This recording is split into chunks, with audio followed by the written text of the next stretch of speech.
Halo kawan-kawan semua, selamat datang lagi di channel Belajar dari Film. Oke, di konten kali ini aku mau cerita tentang sebuah channel di YouTube yang menurutku sangat bagus ya. Konten mereka ini beberapa hari ini sedang trending di YouTube. Nggak tahu apa video mereka juga trending di YouTube kalian. Mereka mengangkat isu yang jarang dan sensitif di Indonesia.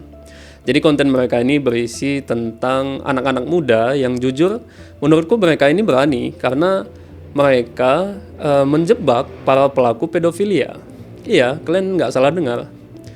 Mereka menjebak pelaku pedofilia lalu mengajak ketemu di tempat umum dan membongkar semuanya di depan kamera. Menurutku ya, konten ini tuh bagus sekali karena kenapa? Pertama, selain menghukum para pelaku pedofilia secara langsung di depan publik, konten ini juga meningkatkan awareness atau kesadaran masyarakat tentang pentingnya isu ini.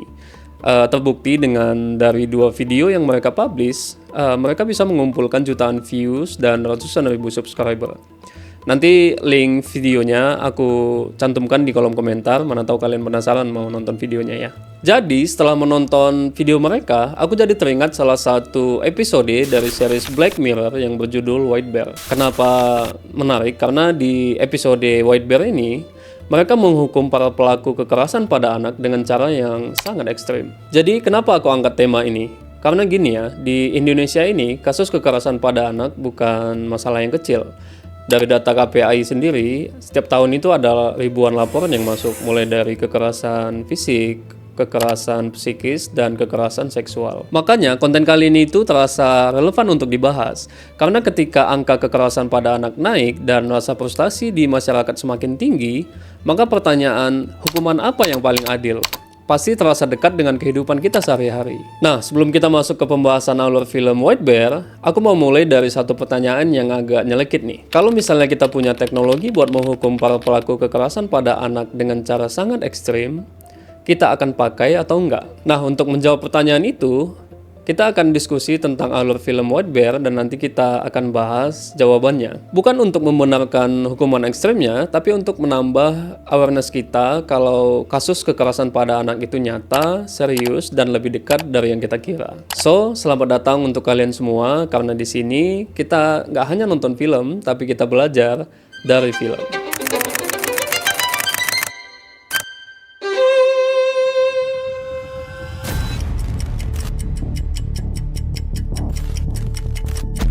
Episode White Bear ini dibuka dengan seorang perempuan bernama Victoria yang bangun di kamar.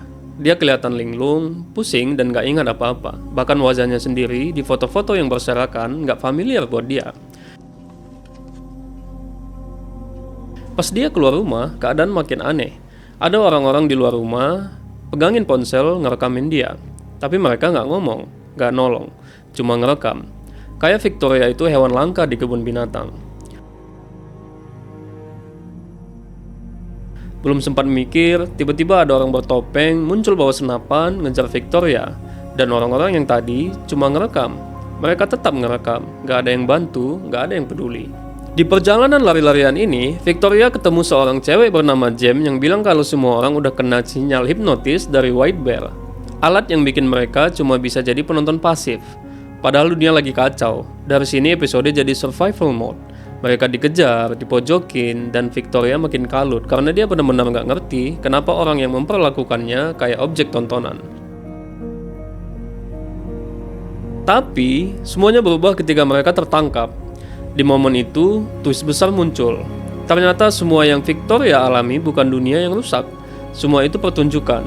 Sebuah taman hiburan bernama White Bear Justice Park di mana Victoria dihukum dengan cara yang sama setiap hari. Bangun tanpa ingatan, dikejar, dipermalukan, ditonton, diteror.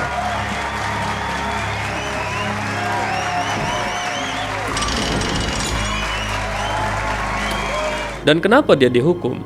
Karena Victoria terlibat dalam kasus penculikan dan pembunuhan seorang anak kecil di mana aksinya direkam untuk kesenangan. Public outrage terhadap kasus ini luar biasa besar, sampai negara memutuskan bikin model hukuman yang baru. Mengulang trauma dan rasa takutnya setiap hari, sementara masyarakat nonton sebagai hiburan. Setiap hari, Victoria akan bangun dengan ingatan yang dihapus.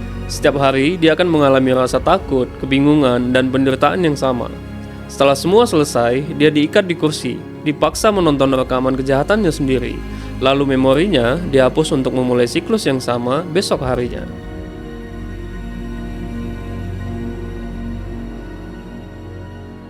Di luar gedung ada papan pengumuman turis, harga tiket, aturan pengunjung, jam buka taman, sampai merchandise. Everything is entertainment, bahkan penderitaan manusia. White Bear Justice Park bukan cuma tentang kejahatan Victoria, tapi tentang bagaimana masyarakat berubah ketika rasa marah digabung sama rasa ingin lihat hukuman yang bikin puas.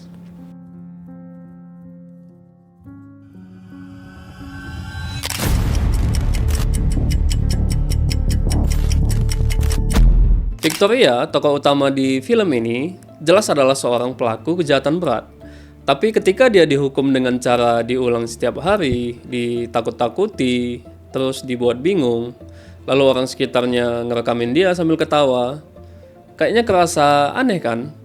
Hukuman yang seharusnya tentang keadilan malah dibuat sebagai hiburan. Seolah-olah kayak bilang kalau misalnya si pelaku menderita, kami puas. Masalahnya, keadilan nggak pernah dibuat untuk memuaskan amarah. Keadilan itu punya batas. Ada yang namanya proporsionalitas. Jadi seberapa besar kesalahan kita, seberapa besar hukuman yang kita dapat. Nah, di White Bear Justice Park ini, Victoria dihukum nggak cuma sekali, nggak cuma 2 kali, tapi setiap hari, tanpa akhir, tanpa kesempatan untuk berubah. Dan itu bukan lagi hukuman yang setimpal, jadi lebih mirip kayak rasa dendam yang dibungkus rapi, diberi tiket masuk, dan dijadikan atraksi wisata. Dan yang bikin makin ngeri adalah gimana orang-orang di cerita ini itu kelihatan bangga dan bahagia melihat penderitaannya si Victoria. Mereka datang ke tempat itu kayak datang ke taman bermain, misalnya kayak Dufan ataupun kebun binatang. Mereka datang bawa HP, mereka selfie, mereka ketawa-ketawa, seakan-akan kayak lagi nonton konser. Nah, film White Bear ini sebenarnya nunjukin sisi manusia yang paling gampang muncul, yaitu pada saat kita ada alasan untuk marah, kita percaya dan ngerasa benar melakukan apa aja kepada pelaku. Dan ini bahaya sebenarnya, karena di momen ini kita malah jadi lebih tertarik dengan keseruan menghukum daripada memperbaiki masalah. Terus kalau kita coba pakai teori utilitarian ala James Bentham yang bilang kalau tindakan dianggap baik kalau menciptakan kebahagiaan terbesar bagi banyak orang. Film White Bear sebenarnya berhasil. Ribuan orang bahagia, 1 orang menderita. Selesai. Tapi masalahnya, kebahagiaan lahir dari penderitaan orang lain. Dan kalau masyarakat menemukan kebahagiaan di atas penderitaan orang lain, maka ada yang salah kan? Oke, sekarang kita coba kembali ke kenyataan terdekat kita di negara Indonesia. Karena kasus kekerasan pada anak seringkali muncul, dan apabila ada kasus yang viral, maka media sosial pasti meledak.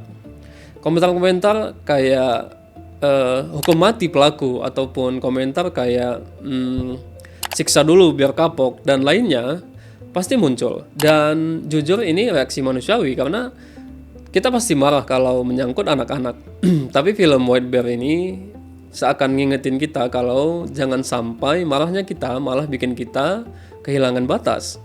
Karena kalau misalnya keadilan itu seketika menjadi ajang balas dendam, maka kita akan mengulang episode yang sama seperti yang ada di film White Bear, walaupun dalam cara yang lebih halus. Nah, ini sebenarnya inti pelajaran yang ada di film White Bear. Kita bisa menghukum pelaku seberat-beratnya, tapi hal ini nggak akan menyelesaikan masalah kalau hukuman hanya dijadikan tontonan tanpa memperbaiki akar persoalan yang sebenarnya. Jadi gimana nih guys? Setelah kita discuss tentang film White Bear, untuk kasus kekerasan pada anak, jelas pelaku harus ditindak tegas. Tapi jangan sampai fokus kita terhenti pada menghukum pelaku, sampai kita lupa untuk memperbaiki sistem yang bisa membuat anak-anak kita lebih aman. Kalau kita benar-benar peduli, harusnya kita mulai dari hal-hal yang fundamental.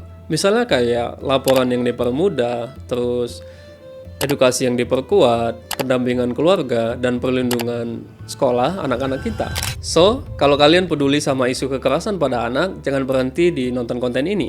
Share pengetahuan, edukasi sekitar, dan dukung korban untuk berani bicara. Terima kasih udah menonton Belajar dari Film. Sampai ketemu di konten berikutnya ya. Dadah!